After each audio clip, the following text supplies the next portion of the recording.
ও দেখো আমার পিছে যে বাংলা সাহেব গুরুদ্বারা যেটা দিল্লির কর্নার প্লেসও আছে ওটা এখানে আমি আইছি। আর দেখো এখানে আমি একটা জিনিস দেখছি, এখানের যে ব্যবস্থা যেটা খুব সুন্দর আর কি। আমার পিছে আপনারা এতে দেখতে পারিতরা, ও দেখো তার সিস্টেমেটিক যেটা আর কি খুব সুন্দর, খুব ক্লিন আর সাফ সুতরা আর কি। যে কোনো মানুষ এখানে আইতে পারে, সবার লাগে দরজা খোলা আছে। আর বিশেষ করে যদি আমি মনে করি কোনো অসহায় মানুষ দিল্লির থাকে, খানির লাগে যদি কোনো অসুবিধা হয়, তাহলে এখানে আইজি বা এখানে ফ্রি সেবা তার থাকে 10টা একবার আর বিকাল 4টা একবার।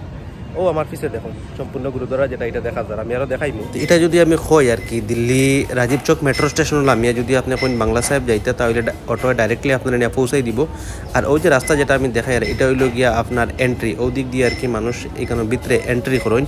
যখনই আপনি এন্ট্রি লাগি প্রস্তুত হইবা আর কি, আলাদা একটা ফিল আইব আপনার মনে আর কি, ভাল লাগবো। আর জায়গাটা দেখিয়ে আরো আপনি খুশি আর কি মানে মেহসুস করতে পারবা।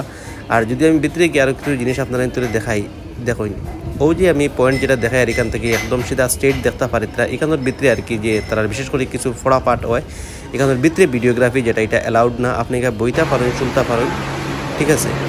আর বাকি আমি আপনার যে আদার্স যে জায়গা যেগুলো আছে ভিতরের, ওগুলো আমি দেখাই। আর দেখুন ওইটা আর কি ভিতরের এরিয়া আর কি, অনেক বড় এরিয়াটা। আর ভিতরে একটা পুষ্করিণী আছে যেটা পবিত্র পুষ্করিণী সরোবর বলে এটার আর কি খোয়া হয়। আর এটা যদি আমি আপনাদের কই, আর অষ্টম শিখ গুরু হরকৃষ্ণর সাথে সম্পর্কিত। আর এটা রাজা জয় সিং দ্বারা আর কি নির্মিত।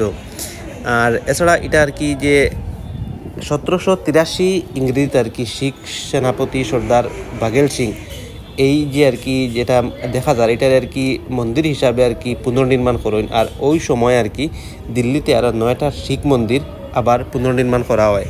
তে যদি আপনারা মনে করেন যে আর কি মানে দেখার লাগি কেন যাইতা, তাহলে এই কারণ নিশ্চয়ই আবার যাইবা। আর শিখ বলতে বিশেষ করে দেখা যায় এটা আর কি মানে পাঞ্জাবি সম্প্রদায়ের মানুষ তারার লাগে আর কি। কিন্তু আপনি যদি যে কোনো সম্প্রদায়ের মানুষ হয়নি কেন আপনি যাইতে পারবা, ধর্ম ভিত্তিতে আর কি, কেন কোনো অসুবিধা নাই আর কোনো প্রবলেম নাই। আর এখানে যে লঙ্গর যে খানির যে ফ্রি সেবা যেটা এটাও দেওয়া হয়। আর শুধু খানির সেবা না, যদি আপনার কোনো মেডিকেলি কোনো অসুবিধা হয় এটারও তারা এখানে এটারও ব্যবস্থা এখানে রাখা আছে। কোনো ধরনের কোনো প্রবলেম নাই। যদি আপনার সময় থাকে আর যদি আপনার মনে হয় তাহলে নিশ্চয়ই আবার ভিজিট করবা।